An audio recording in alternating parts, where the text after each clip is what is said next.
آج کی ہماری کہانی کا نام ہے زندہ لاش۔ ارشد ایک سرکاری ملازم تھا۔ ان دنوں ارشد کی بیوی اپنے میکے گئی ہوئی تھی۔ وہ اپنے گھر میں اکیلا ہی رہتا تھا۔ ایک دن وہ اپنے دفتر گیا تو میز پر تبادلے کا نوٹس دیکھا۔ اسے اپنے موجودہ دفتر سے کوئی 50 میل دور بھیجا جا رہا تھا۔ اس جگہ رہائش کا بھی بندوبست تھا اور کھانے پینے کی چیزوں کی بھی کوئی کمی نہیں تھی۔ ہر چیز مل جایا کرتی تھی، مگر وہ گھر چھوڑ کر نہیں جا سکتا تھا۔ بھرا بھرا گھر تھا۔ اس علاقے میں ویسے بھی اکثر چوریاں ہوا کرتی تھیں۔ اس نے سوچا کہ جس طرح دوسرے لوگ وہاں سے کام پر اس شہر آتے جاتے ہیں، وہ بھی ہر روز بس میں چلا جایا کرے گا اور شام کو بس ہی میں واپس آ جایا کرے گا۔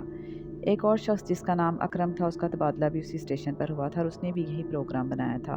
وہ دونوں تقریباً ایک ہی بس میں سفر کرتے۔ ایک شام وہ دونوں واپس آ رہے تھے کہ ایک مقام پر ان کی بس خراب ہو گئی۔ پیچھے سے جو بس آتی تھی وہ 4 گھنٹوں کے بعد آتی تھی۔ تمام مسافر سخت پریشان حال بس سے اترے۔ بس میں خرابی کچھ ایسی تھی کہ ڈرائیور کی سمجھ میں بھی نہیں آ رہا تھا اور مجبوراً یہ لوگ سڑک کے کنارے بیٹھ گئے۔ مسافروں میں بوڑھے، بچے، جوان اور عورتیں سبھی تھے۔ یہ جگہ جہاں بس خراب ہوئی تھی نہایت ہی ویران جگہ تھی۔ سورج غروب ہو چکا تھا اور آہستہ آہستہ اندھیرے نے ہر طرف اپنا راج قائم کرنا شروع کر دیا تھا۔ گو اس ویران جگہ پر انہیں کوئی خطرہ نہ تھا، کیونکہ مسافروں میں 25 کے قریب جوان مرد تھے جو ہر قسم کے خطرے کا مقابلہ کر سکتے تھے۔ البتہ کچھ خواتین اندھیرا بڑھنے کی وجہ سے کافی خوفزدہ تھیں۔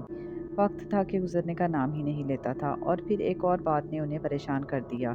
وہ یہ کہ جو بھی بس آئے گی اس میں سواریاں تو پوری ہی نہیں، ضرورت سے زیادہ ہوں گی۔ پھر اتنے سارے لوگ اس بس میں کیسے سمائیں گے؟ خیر ہدا ہدا کر کے ایک بس وہاں آ گئی۔ اب ہر شخص کی خواہش تھی کہ سب سے پہلے وہی بس میں سوار ہو جائے۔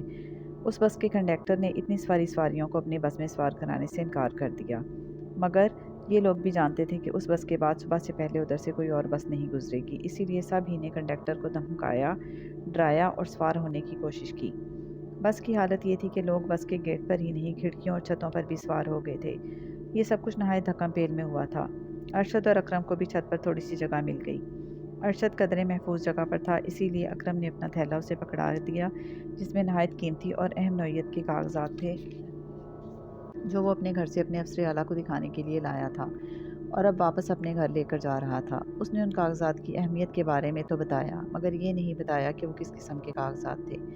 رات خاصی بیت چکی تھی۔ ڈرائیور کو شاید جلدی تھی، اسی لیے اس نے بس کی رفتار خاصی بڑھا دی تھی۔ حالانکہ کئی لوگ جو کھڑکیوں اور دروازے کے علاوہ چھت پر موجود تھے، ان لوگوں کے گرنے کی نوبت آ سکتی تھی۔ کئی لوگوں نے شور بھی مچایا، مگر ڈرائیور نے ان کی کوئی پرواہ نہ کی، جس کا نتیجہ یہ ہوا کہ وہ بس کے اسٹیئرنگ پر قابو نہ رکھ سکا اور بس سڑک سے اتر کر ایک گھنے درخت سے جا ٹکرائی۔ خوش قسمتی سے ارشد اچھل کر ایک ایسی جگہ جا گرا جہاں اسے معمولی چوٹیں آئیں۔ اس کے ساتھ ہی کچھ اور لوگ بھی بچ گئے، مگر باقی لوگوں کی بلند چیخ و پکار سن کر وہ پریشان ہو گیا۔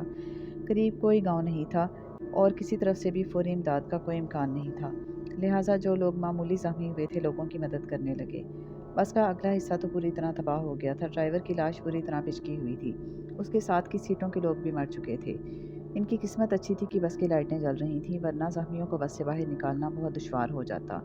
یہ لوگ دن چڑھے تک ایک دوسرے کی مدد کرتے رہے۔ اچانک ارشد کو اکرم کا خیال آیا۔ اس نے زخمیوں میں اسے تلاش کرنا شروع کیا اور پھر اچانک اس کی لاش ایک جگہ دکھائی دی۔ اس کی حالت ایسی تھی کہ اسے دیکھ کر ارشد کا دل ڈوبنے لگا۔